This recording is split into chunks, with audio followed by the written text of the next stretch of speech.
full look at the Cowboys' entire schedule, tell you their record. Skip and Shannon may disagree there, but only appropriate. We begin with the defending champs. And one game we've all wondered about and can now officially circle in red Sharpie is Week 4 when Tom Brady and the Bucs travel to New England to face Bill Belichick and his former team of 20 years where Brady won 6 Super Bowl rings. He can become the 4th quarterback in league history to defeat all 32 teams. In fact, the NFL's director of broadcasting and a member of the scheduling team calls it, quote, a once-in-a-lifetime game. So, Shannon, who wins Week 4 at Foxborough, and what is the Bucs' overall record here?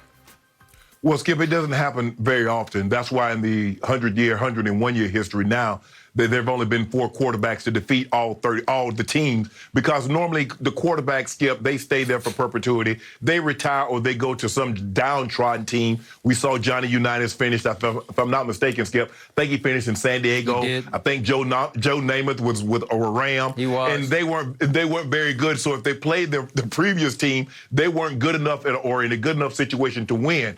But you look at Peyton Manning, you look at, I think, Drew Brees and Brett Favre, probably the others, and no one really thought that Tom Brady, when he was in year 18, 19, would even have an opportunity to ever play against the Patriots. So this is probably a once-in-a-lifetime thing. But for me, Skip, I believe the Patriots are going to be a much better football team. And this is what we know. Coach Belichick, at some point in time, has given every quarterback he faced a problem. Maybe not the second time around, but the first time around. And this is the first time that Coach Belichick is actually playing a live game plan, preparing a live game plan for Tom Brady. Now, Skip, we know in practice, 2-minute drill or things of that nature, Coach Belichick probably would come up with schemes and says, okay, Tom, this is what I'm going to give you today, and then let's see how you handle it. And then he and Tom can sit down and say, well, I'm thinking the defensive coordinator is going to do this, because this is what I would do if you came out in this formation, in this down and distance, in this area of the field. So it was a great back and forth, and Tom Brady learned some valuable things. And so I think I don't consider this is the first time, Skip. I really think that Coach Belichick maybe has given Tom Brady too much information, because Tom knows things about Coach Belichick and what he likes to call in certain areas of the field. But I'm going to take the Patriots to win this game in the upset.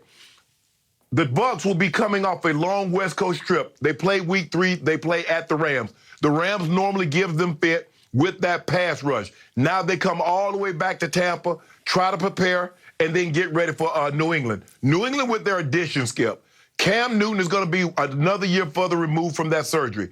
Hunter Henry, Jonnu Smith, Trent Brown at tackle. I think they made upgrades.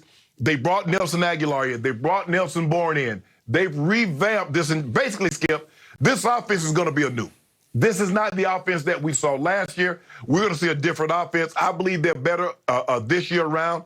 And so I'm going to take the Patriots in an upset. And I'm going to go on and put them cases of due on it, because I don't want you to try to wiggle out because something unforeseen might happen. But we got due on it right now. I'm taking the Patriots in an upset. How much due? Name it. All right. Okay, let's start. We're going to start with 3 cases, and we could possibly build our way up all the way up to like 5 or 6. The sky is the limit on how many cases you want to lose to me on October 3rd, Sunday night, for our Monday show on October 4th. I cannot wait, because I'm going to be sitting in this very chair in all my glory, gloating about the maybe 10 cases of Diet Mountain Dew that I just won the night before from you, thanks to Thomas Edward Patrick Brady Jr. Shannon Sharp. There is absolutely no way in heaven, no way in hell, that Tom Brady is going to lose to Bill Belichick in Foxborough, Massachusetts on Sunday night, October 3rd. It will not happen, because Tom Brady will not allow it to happen. That is his house more than it is Belichick's house. Right now, yes. Belichick's basically just squatting in Tom's old house. Tom Brady, I used to say, was 75% of the dynasty, and now I've gone up to, as I told you last year, 90% of the credit he deserves for the New England dynasty, because all he did in his first year away from Belichick was to completely recreate the Patriot way in Tampa Bay. And he turned a 7-9 team into a Super Bowl winner during a pandemic. I have never seen anything like it in the history of sports. And he showed you once and for all, I was the reason we were winning those championships in Foxborough. And he's going to go in there and put Belichick back in his place face to face. And he will delight in it. Now, I'm going to give you this. You mentioned the West Coast trip that they're going to have to undergo before they go to Foxborough. And I will give you this. On the Buccaneers schedule, to me, easily the most dangerous game is at the Rams. Again, it'll be Matt Stafford this time instead of Jared Goff. But we saw what Jared Goff did to the Tampa Bay defense at Tampa Bay last year, as you recall. And that, was it a Sunday or Monday night game? Okay, it was a night game. And it was a nightmare is what it was. And they have to go to the Rams on September 26th ahead of going to the Patriots. So the Rams are actually sitting pretty because it's possible that at least Brady would be looking ahead to New England, if not just by osmosis, just by contagious effect, that the whole team will have its mind starting to head back toward Foxborough before they take care of business at Rams. So I give you that the Rams are in a really beneficial spot on the schedule. But I don't think that's going to help. I don't think it will help the Rams or the Patriots. I look at the schedule and I say, Shannon, it just might be the easiest schedule in the NFL. And Brady and company are the defending champs. So I know it's one game at a time, and I fully realize we do this every year, that this schedule in December might look a lot different than it does in May. Exactly. Because of, it does. you know, injuries and this team rises, this team falls unexpectedly. Right. It always happens. But the harder I look at this schedule, the more I like Brady's chances of going 17-0. And if they go 17-0, then I have no idea how they wouldn't have 2 home games and a Super Bowl with a shot at getting to 20-0. I told you yesterday, it wouldn't shock me at all if they went 20-0.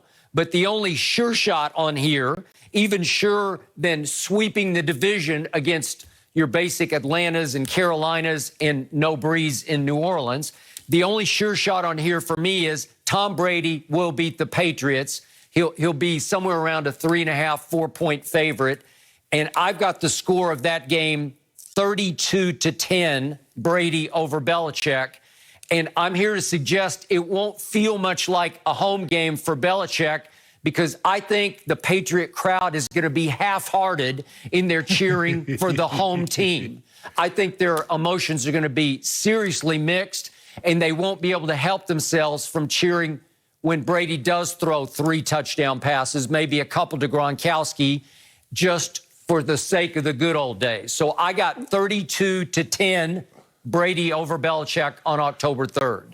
Well, Skip, I think the thing is that his return will be a lot different than some of the returns that we've seen in the NBA, where the player gets booed. We saw what happened with KD when he went back to OKC. We saw what happened to LeBron when he went back to Cleveland, and to a lesser degree, somewhat when he went back to Miami. So I believe the Brady homecoming will be less contentious than what we saw with those guys.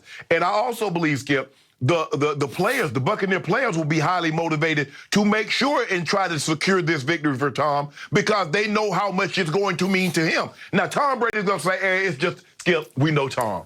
Tom is going to be cliche-ish in this one. It's just another game. It's just, we're just trying to get better. We just hope we can go in there and play well. But we know deep down what it would mean to him to go back, forget the Patriots. It's the guy that's standing on the sideline that's not going to take a snap that Tom Brady really wants to get back at. He loves his teammates that he played with. They wasn't the one that ran him out of town. No. It was the guy that's standing on the sideline with the cutoff hoodie that's doing the Subway commercials now, Skip, that ran him out of town. So he's going to want to get back at him. And I say this again, Skip. Maybe Coach Belichick gave him too much information, because he's going to know that after 20 years of being with someone, that length of time, Skip, in those meeting rooms and going over situation after situation. Because think about it. It's very seldom that you can catch Tom Brady in a situation that he's unfamiliar with. Because Coach Belichick has done a great job, and Tom Brady has done a great job of not only listening, but being able to retain and recall info that he's received from Coach Belichick. But, Skip, I just believe with what they've done with this Patriots team, the way they've rebuilt it, if the guys that they brought in play to what we think they can play to, now we're not asking them to be all world. I don't expect Nelson Aguilar, Skip, to all of a sudden turn into Devontae Adams. I don't expect Kendrick Bourne to be Julio Jones. And I don't expect those two tight ends